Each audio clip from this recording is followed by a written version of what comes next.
هنوز با چت جی پی تی کار نکردی یا نمیدونی دقیقاً چجوری باید اصلا شروع کنی؟ دقیقاً جای درستی اومدی. تو این مجموعه ویدیو میخوام از صفر یا میشه گفت حتی زیر صفر شروع کنم بیام تا مراحل پیشرفته چت جی پی تی رو بهتون آموزش بدم. پس بدون فوت وقت بلولیم تو ویدیو.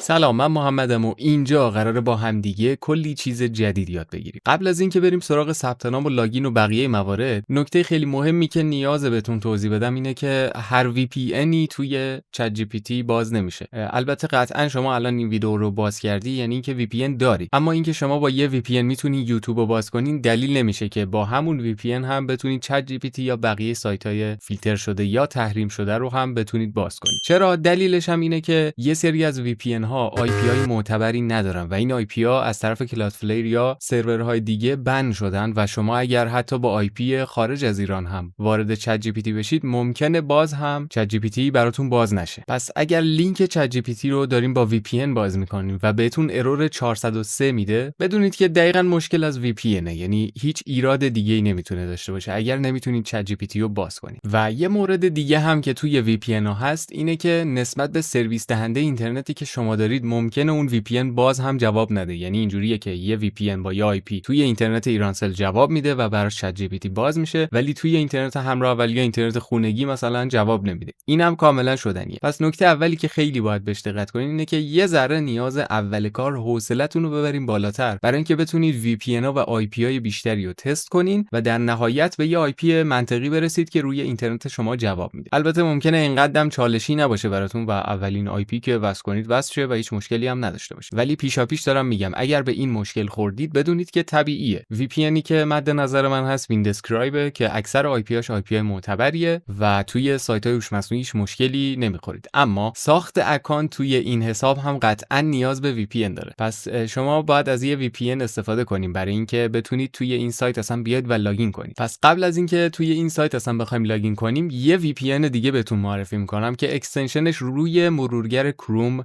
فعاله و تو تستی که من انجام دادم جواب بود و اوکیه، میتونی باهاش ویندسکرایب اکانت بسازی، اما آی پی هاش معتبر نیست، خیلی معتبر نیست برای استفاده توی هوش مصنوعی. لینک اکستنشن کروم رو میذارم توی دیسکریپشن ویدیو تا بتونید این اکستنشن رو نصبش کنید. خودم هم این اکستنشن رو بازش کردم، الان میخوایم با هم دیگه نصبش کنیم و ببینیم چطوری میشه ازش استفاده کرد. اول از همه اون لینکی که توی دیسکریپشن براتون گذاشتم رو باز میکنید. اینجا یه دونه گزینه اد تو کروم داره. این گزینه رو که بزنید، بعد از اینکه گزینه اد اکستنشن رو بزنید براتون یه فایلی اتومات دانلود میکنه. بعد از اینکه دانلودش تموم شد خودش به صورت خودکار نصب میشه، پس شما نیازی نیست کاری انجام بدید. بعد از اینکه نصب شد شما ممکنه این بالا اکستنشنتون رو نبینید و پیداش نکنید. این اکستنشن نصب شده و اومده توی این آیکون اینجا که شکل پازله. اینو که بازش کنید حالا اینجا اکستنشنتون رو میبینید و میتونید این دکمه پین اینجا رو بزنید تا براتون پین بشه، همیشه این بالا نمایشش بده. بعد از اینکه اینو بازش کنید یه گزینه کانتینیو میزنید و یه گزینه استارت و تمام. شما الان یه وی پی ان رایگان دارید، اما میتونه آی پیش معتبر باشه و میتونه آی پیش معتبر هم نباشه. اینجا یه دونه گزینه پاور دارید که روی این بزنید وی پی ان تون کانکت میشه و از این گزینه اینجا هم میتونید لیست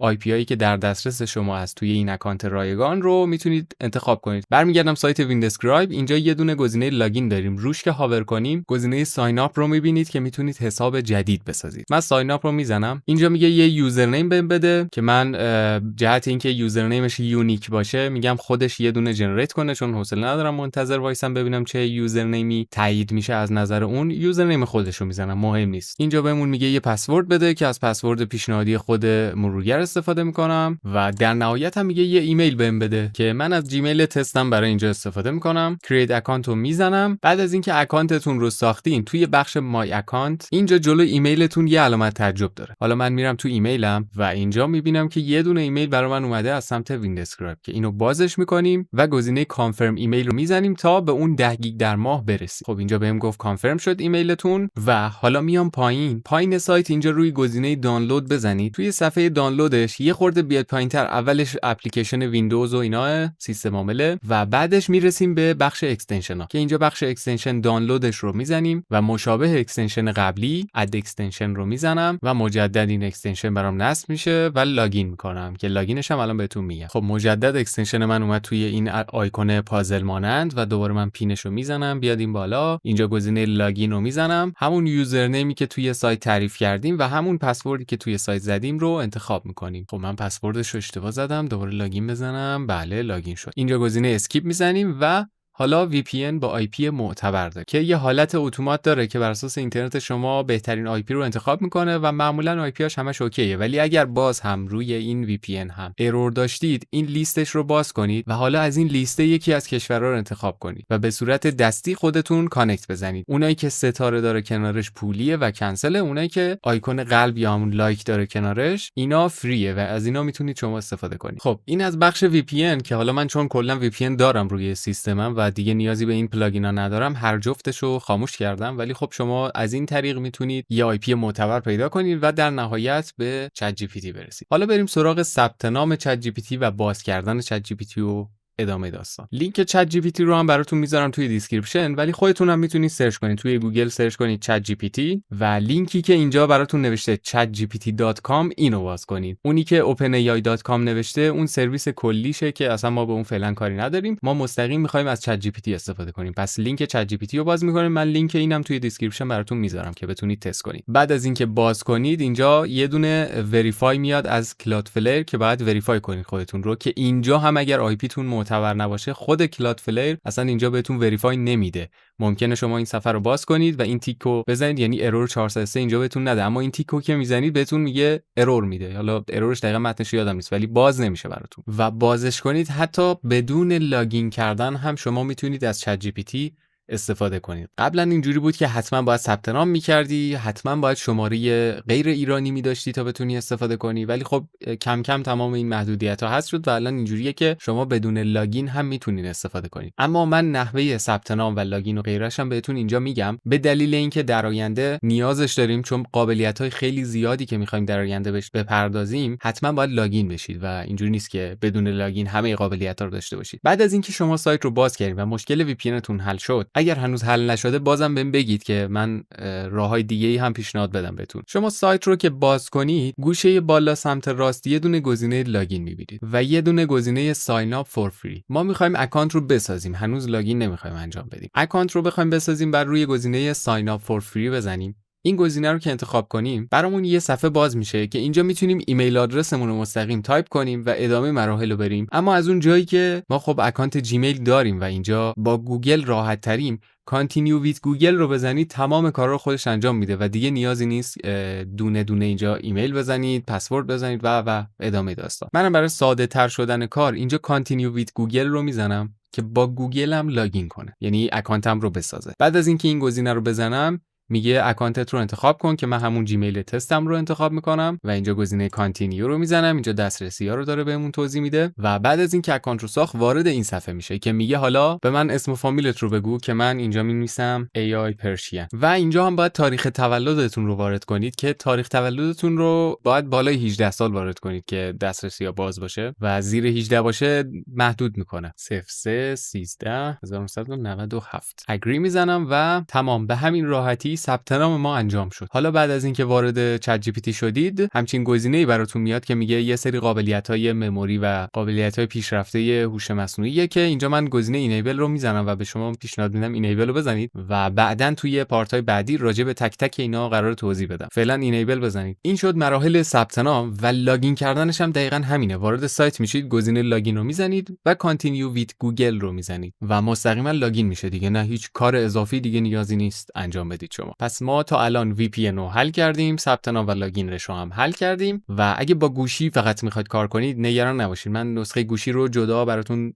توضیح میدم و الان فقط دارم نسخه PC رو میگم بهتون که شما چطوری روی کامپیوتر میتونید چت جی پی تی رو داشته باشید. قبل از اینکه بریم سراغ جزئیات، من یه خورده محیط خود چت جی پی تی رو بهتون توضیح بدم که اصلا چی به چیه، اینجا میاد اصلا چه خبره. اولین چیزی که نیاز شما بدونید اینه که این پایین یه دونه محیط برای چت کردن داره و خب خیلی ساده است. اینو دیگه اگه با شبکه‌های اجتماعی کار کرده باشید تقریبا همونه، محیط چت همونه. میتونید فایل ارسال کنید اینجا، دقیقاً مثل حالا شبکه‌های اجتماعی دیگه که میتونید چت کنید، فایل ارسال کنید، یا اینجا میتونید متنتون رو بنویسید و ارسال کنید. من الان مینویسم سلام و ارسال میکنم ببینم پاسخم رو چی میده. خب اتفاقی که افتاد، یه دونه چت جدید اینجا سمت چپ برای من ساخته شد و چت من ارسال شد و پاسخ داد. الان مثلا من توی این چت یه سلام کردم و تمام شد و میتونم در ادامه صحبتم رو توی این چت داشته باشم. مثلا بگم تو چه مدل از هوش مصنوعی هستی، که میاد بهم توضیح میده. من چت جی پی تی 4 ام و الی آخر. حالا میخوام یه چت جدید باز کنم و نمیخوام این صحبت‌ها توش باشه. اینجا سمت چپ یه دونه گزینه داریم که آیکون مداد تور داره و روش که نگهدارین نوشته نیو چت. اینو که بزنید یه دونه چت جدید خالی اینجا براتون ایجاد میکنه که دوباره میتونید اینجا متن جدیدتون رو بنویسید. مثلا من میگم سلام، میتونی برام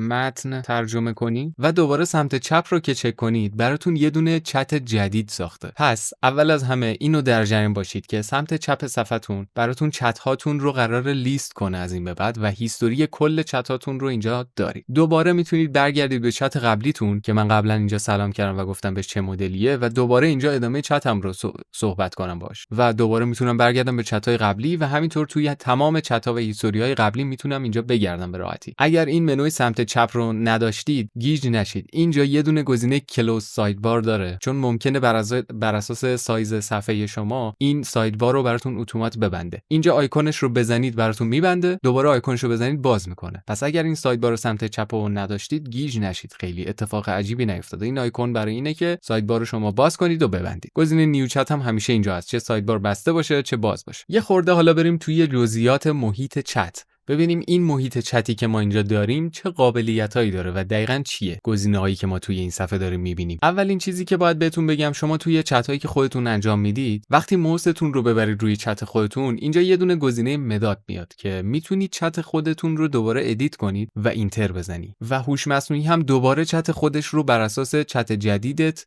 ادیت میکنه. چه جوری؟ الان یه بار انجام میدیم. گزینه ادیت مسیج رو میزنم، میبینی چت خودم رو دوباره آورد توی یه دونه تکست باکس جدا که میتونم حالا بهش یه متن دیگه اضافه کنم یا حتی ادیتش کنم. مثلا اینجا بهش میگم میتونی فارسی رو به فرانسوی ترجمه کنی و گزینه سند رو میزنم. اینجا میبینی که چت من اینجا ویرایش شد و دوباره هوش مصنوعی شروع کرد به نوشتن. و نکته بعدی که اتفاق افتاد، اینجا یه گزینه برام اضافه شد که حتی چت قبلی هم اینجا برام هست و این خیلی عالیه. یعنی شما اگر یه وقت خواستین همون چت قبلی هوش مصنوعی رو ببینید، اینجا گزینه رو که بزنید برمیگردید به همون چت قبلی و اینجا عملاً بهتون میگه 2 تا چت توی این بخش داریم که الان داری شماره 1 رو میبینی و حالا گزینه سمت راست رو بزنیم دوباره میریم روی همون شماره دومی. قابلیت بعدی که توی محیط چت جی پی تی هست، این گزینه‌های پایینه که گزینه‌های پایین هر چت رو الان بهتون توضیح میدم چی به چیه. اولین گزینه‌ای که سمت چپ داریم گزینه خوندن متن هست که خوشبختانه فارسی رو هم ساپورت میکنه، ولی یه خورده فارسیش شاید لهجه خوبی نداشته باشه ولی میفهمید و اگه زیادم ازش کار کنید کاملا با نوع لهجهش آشنا میشید و کاملا میتونید صحبتشو بفهمید و دیگه نیاز نیست حتی خودتون بخونید. این گزینه رو من الان بزنم، همین متنی که اینجا برام نوشته رو به صورت صوتی میخونه. ببینید بله، میتوانم متن فارسی را به فرانسوی ترجمه. لطفاً متنی که میخواهید ترجمه شود را ارسال کنید. میبینید که مکس بین کلماتش و صحبت کردنش و نفس کشیدنش چقدر طبیعیه واقعا. حالا زبان انگلیسی رو قطعا خیلی خوب ساپورت میکنه تو صحبت کردن، ولی فارسی خیلی شاید منطقی به نظر نیاد، ولی بهتر از هیچیه. واقعا من ازش استفاده میکنم گاهی وقتا. گزینه بعدی که اینجا داریم کپیه که مستقیم کل چیزی که نوشته رو براتون کپی میکنه و روش که کلیک کنین یه دونه تیک میزنه که یعنی کپی شد. دیگه نیازی نیست خودم بیام سلکتش کنم، که کاربردش برای بخشی که متن زیادی براتون ارسال کرده خیلی خوبه. راحت میتونین با یه دکمه کل متنی که ارسال کرده رو کپی کنید. 2 تا گزینه لایک و دیسلایک اینجا داریم که در صورتی که متنی که بهتون داد اشتباه بود یا از متنی که داد خیلی خوشتون اومد میتونید از اینا استفاده کنید، جهت اینکه به هوش مصنوعی کمک کنید که بگید این متنش مثلا خوب بود، این متن اگه ایرادی داشت ایرادش رو بهش بگید. بعد از اینکه دیسلایک میکنید اینجا میگه ایرادی که داشت رو بهم بگو، یا اینکه مور میزنی و خودت اینجا تایپ میکنی و مثلا میگی ایرادش چی بوده و سابمیت میزنی. حالا از این بخشش بگذریم، ما به این بخش فعلا کاری نداریم. گزینه بعدی که اینجا دارید یه دونه آیکون این شکلی میبینید که دایره 2 تا فلش داره. این کاربردش چیه؟ اول از همه شما چیزی چیزی که می‌بینید بعد از اینکه هاور می‌کنید روی این گزینه، یه دونه متن جلوش براتون باز میشه که الان مثلا نوشته for o. این معنیش یعنی چی؟ معنیش اینه که این متنی که اینجا برای من نوشته از مدل for o استفاده کرده که اگر اینجا از مدل دیگه استفاده کرده باشه اینجا برامون اسم مدل دیگر رو می‌نویسه. مثلا GPT-4o mini برای اون مدل مثلا می‌نویسه 4o mini. اما علاوه بر این که براتون اینجا می‌نویسه که از چه مدلی استفاده کرده، کاربرد دیگه‌ای که داره اینه که شما میتونید روی این دکمه کلیک کنید و اینجا لیست مدل‌هایی که در حال حاضر روی اکانت شما در دسترس هست رو براتون باز میکنه و شما میتونید مدل هوش مصنوعیتون رو خودتون انتخاب کنید. یا حتی گزینه آخر نوشته try again که شما میتونید بگید مجدد براتون یه متن دیگه خروجی بده. کاربردش چیه؟ مثلا گاهی وقتا من یه پرامپت می‌نویسم، چون چت جی پی تی و کلا هوش مصنوعی‌ها خروجی‌هاشون واقعا رندومه و خروجی ثابتی هیچ وقت نداره. ممکنه یه وقت من یه خروجی بگیرم منطقی نباشه،